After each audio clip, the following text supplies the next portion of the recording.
Good day, everyone. Hope you're doing well. Today we have an article from CBR.com dated July 30th, 2019, predicting Star Wars: The Rise of Skywalker based on the saga so far. So we're going to go through this article. If you like these kind of articles, remember to subscribe if you think it's worth it. Alright, now let's get into this.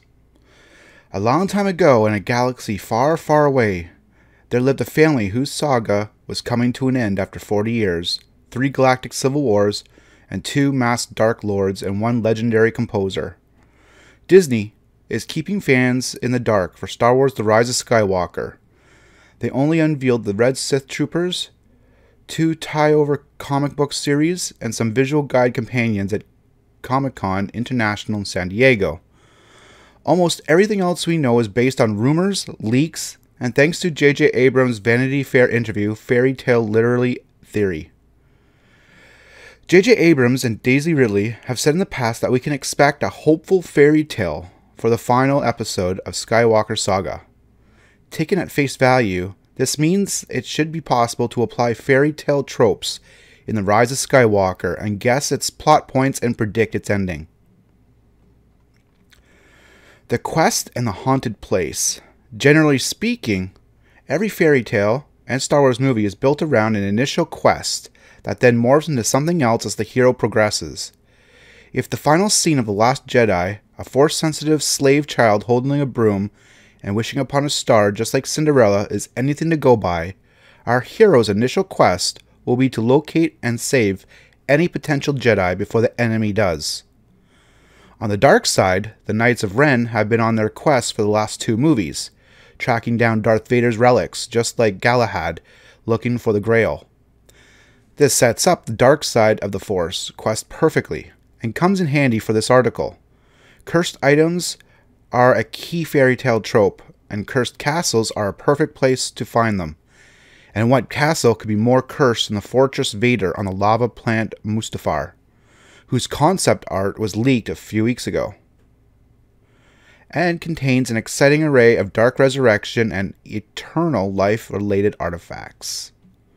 That's pretty interesting about the quest in the haunted place. And it's true, there's usually a quest around fairy tales, so we could probably definitely expect some sort of quest for The Rise of Skywalker.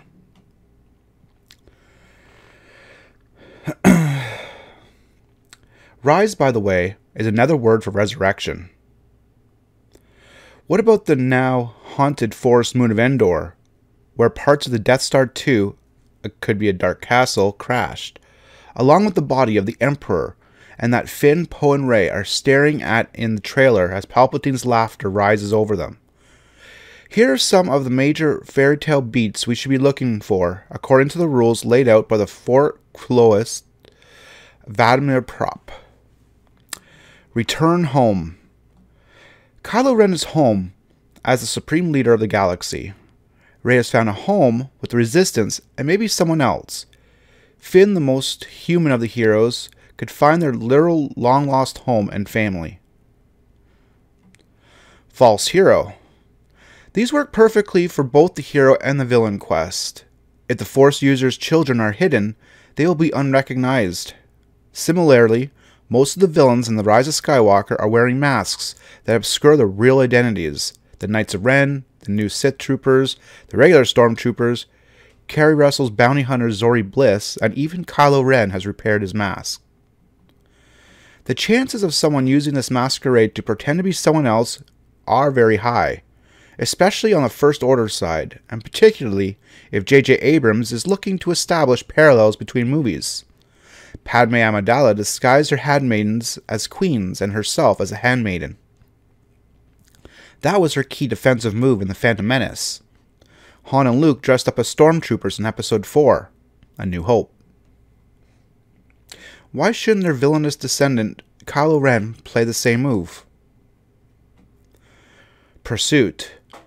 The trailer opens with Kylo's silencer trying to run down Rey, a la North by Northwest, and there's also the bounty hunter Zori Bliss, featured prominently in the promotional material. So yes, the pursuit will happen. Difficult task and solution. In the forced flash fights happen, Rey and Kylo Ren will have to survive each other's fight through endurance, strength, and acrobatics. Daisley Ridley has promised the most epic lightsaber fights of the trilogy.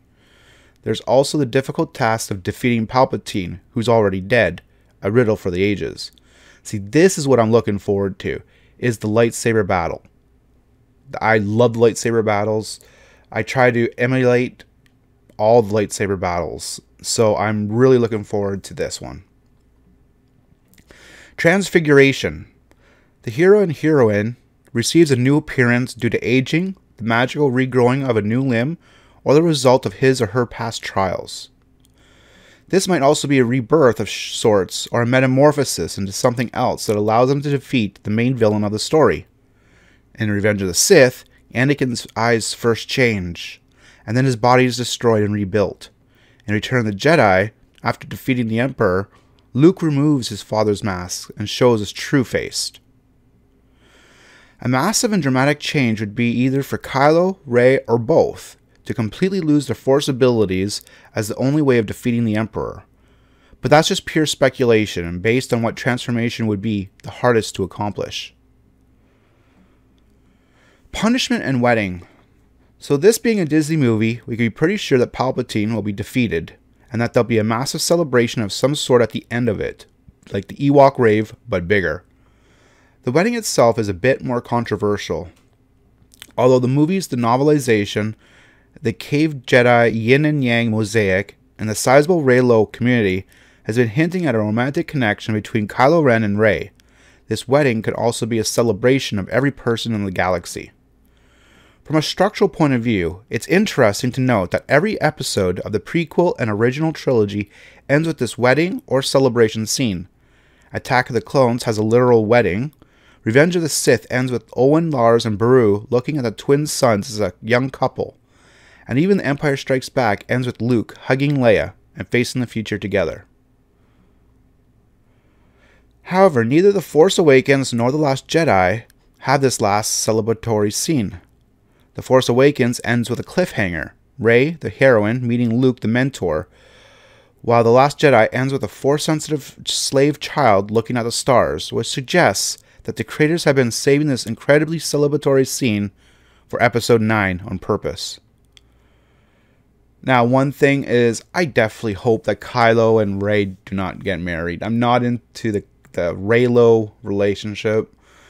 I would rather see Rey be with Finn, personally. I know you have Rose Tico now, but that likes Finn. But I really was kind of, in The Force Awakens, I was hoping Rey and Finn would get together. That's just me personally.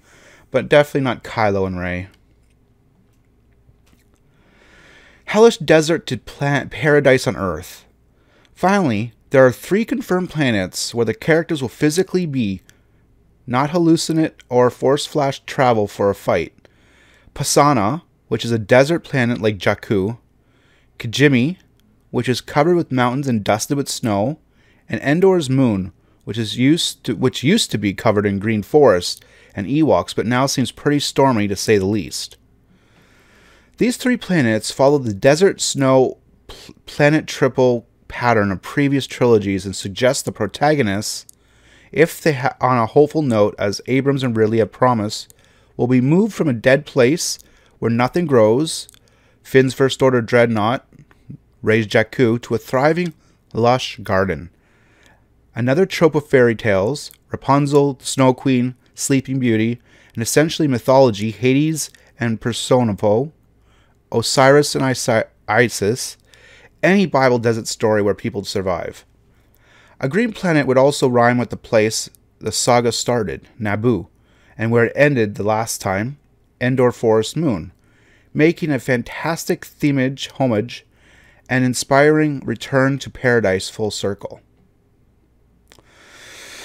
So that was pretty interesting. Talking about, another desert planet, one that might be covered with snow, and then one that's more of a forest type place, like the Endor Forest Moon.